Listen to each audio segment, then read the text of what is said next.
Well, hello, welcome to Your Health Truth. I'm your host, Brock Hardman, and today we're going to discuss mercury fillings, your fillings that you have in your mouth. Some of you may be wondering, what's a mercury filling? Well, luckily for you, you may be at an age where they stopped doing mercury fillings. But most of you either have had mercury fillings before or you may still have them in your mouth. And so I'm going to talk today about why, first things first, you have to get those removed. And secondly, why. So about 5 years ago, when I was going through my health challenges, I had a few mercury fillings. And a lot of naturopathic doctors and people who treat problems holistically will tell you that the first thing they're going to recommend is if you have mercury fillings, you have got to get them taken out.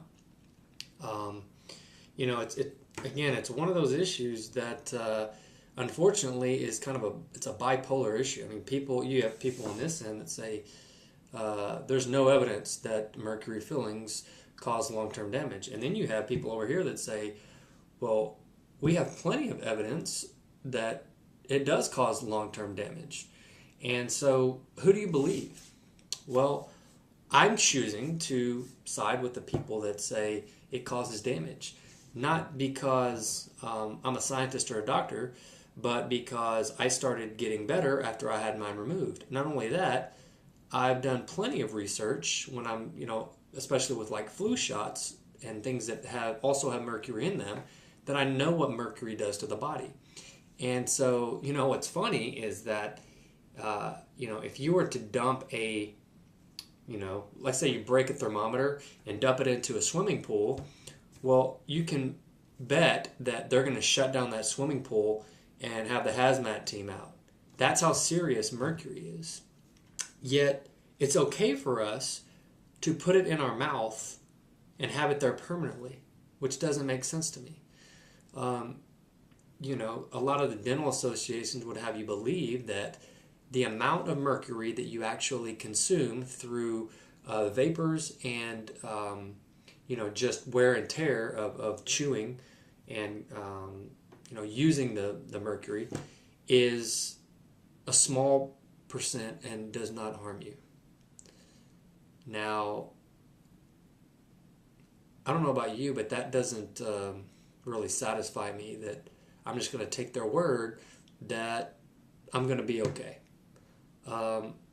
Especially because I had one filling that was actually broken and it was cracked for a while. I didn't know that was an issue. I even have a friend of mine who's a dentist who's put in mercury fillings for 20 years, more than 20 years. But basically, his stance was, because I approached him with this, and I said, hey, how do you feel about this? I've been doing a lot of research and investigating different papers and stuff like that on testimonies of people that say mercury fillings do cause long-term damage. And he said, well, I've been doing it for 20 years and I haven't had any problems.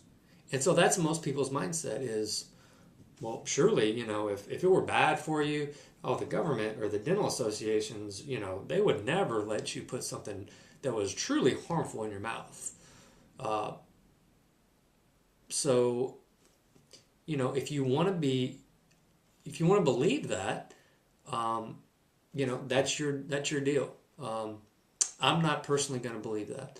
I think that, a lot of people think that we're naive, because we are, and we'll believe anything any professional tells us because they're a professional, and they always have our best interests in mind, I assure you. But unfortunately, they don't. It's a cheap way to make a filling. There's tons of other ways to have fillings done other than the mercury. And so I don't know why we're still using them today. I know a lot of people are starting to phase them out, and I know a lot of people are using different ones, but there's still, a small percentage of people that are using them. And why? I don't know. Luckily, California, there was an area of California that just protested mercury. They said no more. They didn't necessarily ban the substance, but They said, we're not going to use that in any of our dentistries in this community.